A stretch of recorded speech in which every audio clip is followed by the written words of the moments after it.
So I wanted to give you the information that I think would be relevant for you to be able to make the decision that is best for you. So for that, I'm going to show you a couple of things. First of all, let me just say that one of the concerns that people have is the price of the houses, whether or not they're going down in value. And the other question that people have is regarding interest rate. So we're going to cover those two right now.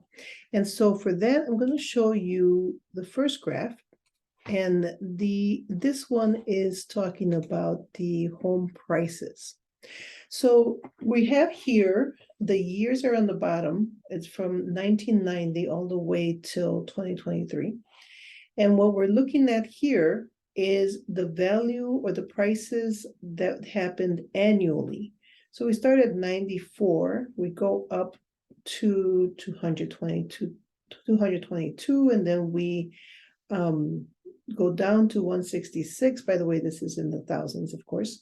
And then we see that it went down in these years, and then it spiked up. In fact, right here, we see a huge spike.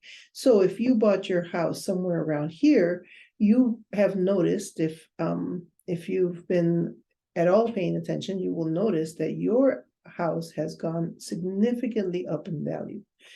So what does that mean for us today? Well, a couple of things. If you are thinking of selling your home, this is a great time to sell. If you have an investment property that you want to sell, this is also a great time to sell. The spike has been huge. And so we are expecting it to level off at some way. But if you look through history, when we're talking about leveling off, we mean that the difference between the years is less significant or less prominent. And so here, when we're talking about leveling off, we're talking about maybe going up a little bit instead of just like swooping up. So on the one hand, this is the biggest jump that you've seen in the value of your property. On the other hand, if you are buying and you're thinking, I'll just wait for the prices to go down. If you look through history, it's most likely that it will maybe go up less than if you were buying at 2015 compared to 2022, but not significantly down as if you were going from 2023 to, let's say, 1990.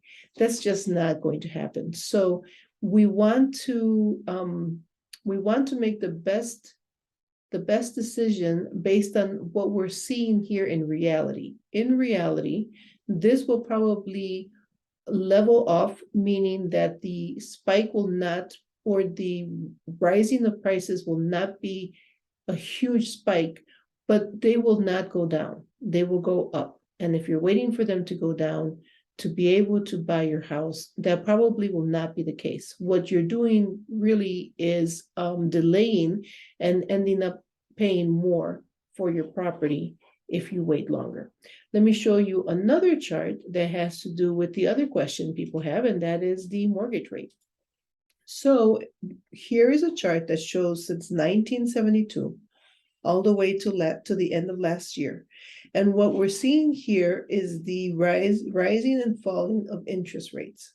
So we see here, we can measure through here. This is the 3.8, and you can follow that line. This is 5.34, and you can follow that line. There's 5.97, and then 7.81. So historically, since 1972, where this document starts, historically, we see that the average is actually more like 7.8. What we see down here, which is what has been more recent and more familiar to us since 2012, has been this 3.8 interest rate. Some of you bought homes back in this time where you had an interest rate of 2.5 or 2.8 or 3.8. And so this has been an anomaly. If you look throughout history, since 1972, this has been an anomaly. This is not something that is normal. This was unusual in an unusual time period. And that's important to know. Right now, our interest rates are somewhere between 6.5 and 7.0. And so that's right here in the middle, which is more along the line of normality. And so some people are thinking, okay, well, I'm going to wait till the interest rates go down. The interest rates are not going down. This here, economists are saying this will not happen again in our lifetime. So it's all about perspective, right? If you have been seeing this for the last decade, you think this is normal. But in the great scheme of things, it is not normal. This was an unusual time period. And if you bought during that time and you just saw the spike in the value of homes in this other chart, you could say that this would be a good time for you to sell because you were down here, if that's what you want to do.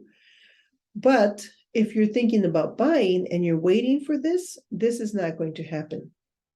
So this right here is the normal, and you can see over here that somewhere in the early 80s, it spiked all the way to 16.63. Now, people who bought their house in this time are looking at 7 and thinking that's a gift.